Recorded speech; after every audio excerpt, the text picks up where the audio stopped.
Bem, vamos então dar continuidade ao tema que estávamos abordando. É imperioso que nós percebamos o seguinte aspecto naquilo que se refere às revelações que foram ofertadas ao longo da história da humanidade a esta família planetária.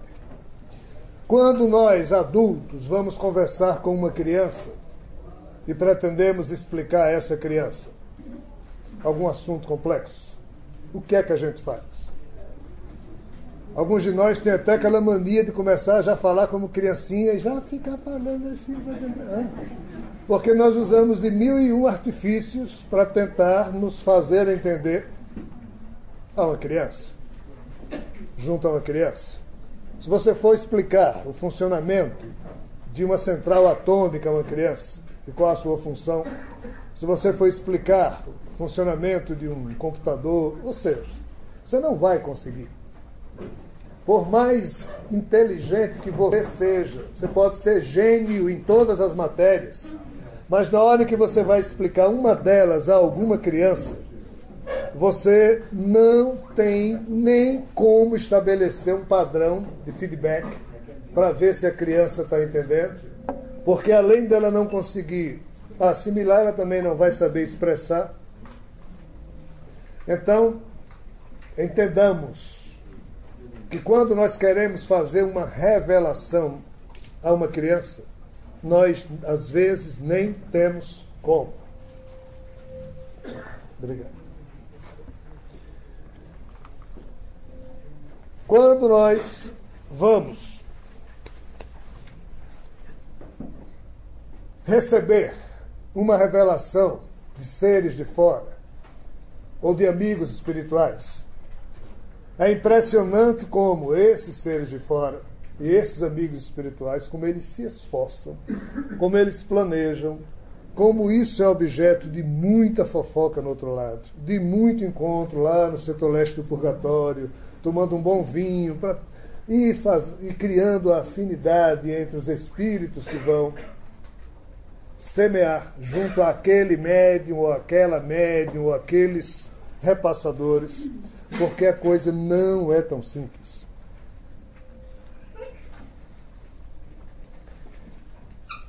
Simplesmente é impossível existir uma revelação desde que esta conte com o intercâmbio mediúnico de um ser humano terráqueo por conta da imperfeição no seu cérebro físico, advindo da imperfeição do seu DNA, associada às imperfeições da sua mente espiritual.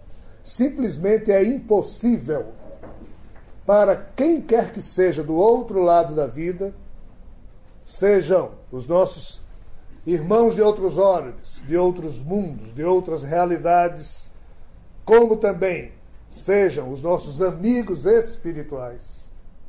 É impossível que essa revelação surja no lado de cá acabada e perfeita. Isso não pode acontecer nada perfeito. Sempre tem equívocos. Somente a cretinice humana, somente a nossa pequenez, associada a um orgulho doentio, quando nos apegamos às nossas religiões de preferência, quando nos associamos a algo que desperta em nós a relação de sentimento de posse ou de associação, é que essa imaturidade de nossa parte faz com que nós pretendamos que médium tal não erra, aquele médium não erra, essa revelação é perfeita, aquela outra... Pessoal, isso é cretinice pura do espírito humano. Tudo que está aqui, enquanto produzido por um cérebro humano, tem erros, contém equívocos, muitos ou poucos, mas contém. Contém equívocos, sérios ou pouco comprometedores, mas contém. Então é necessário que nós inauguremos uma nova era na história da humanidade, que é a era da não pretensão. Porque ou nós fazemos isso, ou seremos atropelados por um sem número de processos que as gerações do futuro se herdarem essa semente de cretinice que nós, enquanto seres humanos, podemos, na condição animal, produzir obras perfeitas e inacabadas em relação a contextos que nós desconhecemos, nem em relação à vida na Terra nós podemos ter a pretensão de agir de modo perfeito. Por quê? Se alguém lhe pedir, conta a história da sua vida. Ninguém conhece a sua vida melhor do que você mesmo, mas vá contar a história da sua vida. Você vai falar de alguns painéis do que você se lembrar. Ou se você tiver anotado, mas o que é que eu estou querendo dizer? É impossível você contar a história da sua vida de modo perfeito. Você pode contá-la de modo satisfatório, indicando isso ou aquilo, mas o todo, na condição humana, não vem. Nós, seres humanos, temos que entender que isso que se chama revelação é uma atitude desesperada de alguém que está numa posição privilegiada e quer informar algo a alguém que está numa situação menos favorável. Pois se assim não fosse, nem necessário seria uma revelação. Então, compreendamos que as revelações sagradas, a revelação sagrada é que ocorreu quando, nos tempos pré-Vedas, que a própria revelação de Moisés, que no seu desespero em lidar com um ser e com seres que ele não compreendia, pensem num sujeito que sofreu, foi Moisés.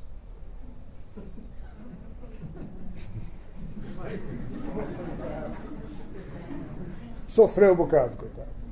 E como se não bastasse, ainda reencarnou como Maomé. Aí sofreu de novo. Um espírito fantástico. Então, essas revelações são tentativas desesperadas que seres de lá, com um concurso de homens e mulheres de cá, estão tentando fazer para algo ascender em termos de luz que possa auxiliar o trôpego caminhar desta humanidade rumo a dias melhores. A revelação cósmica que ora se inicia aqui na Terra, ela será sempre um processo inacabado, porque será feita para e passo, seja com o progresso intelectual das ideias aqui da Terra, seja com o crescimento inadiável no campo da moral que nós, seres humanos, precisamos ter para poder lidar com forças da tecnologia que são fantásticas. Criamos o avião, usa o avião para destruir. Tudo que a gente queria para destruir. Um martelo, que muito ajuda a construir também. Não, a culpa não é do martelo, não é do avião, não é da energia nuclear. É a nossa cretinice, é a doença do nosso DNA que o nosso espírito ainda não conseguiu superar. Nesse sentido, nós vamos agora analisar alguns pontos, alguns sinais do que seria esta revelação cósmica. Nós vamos falar de algumas características e de alguns sinais que de há muito já estão postos de forma explícita diante dos nossos olhos, e outros que estão ainda meio que implícitos e ainda não percebemos, mas que nós teremos que lidar com eles. Detalhe: os espíritos disseram acertadamente a Kardec que tudo o que eles podiam dizer é aquilo que os homens e mulheres que naquela época estavam vivendo teriam condições de receber. Pois, a exemplo de crianças incapacitadas de compreender coisas mais profundas, nós, seres humanos, estávamos evoluindo tão lentamente que foi preciso que muito tempo se passasse para tornar possível a espiritualidade semear no mundo as notícias advindas através do concurso da revelação espiritual. Mas aquilo não era tudo, e por isso que Kardec disse que muito mais haveria de vir. Esse muito mais ainda nem começou. O fantástico é que, ou o doloroso, é perceber que a revelação espiritual foi ofertada ao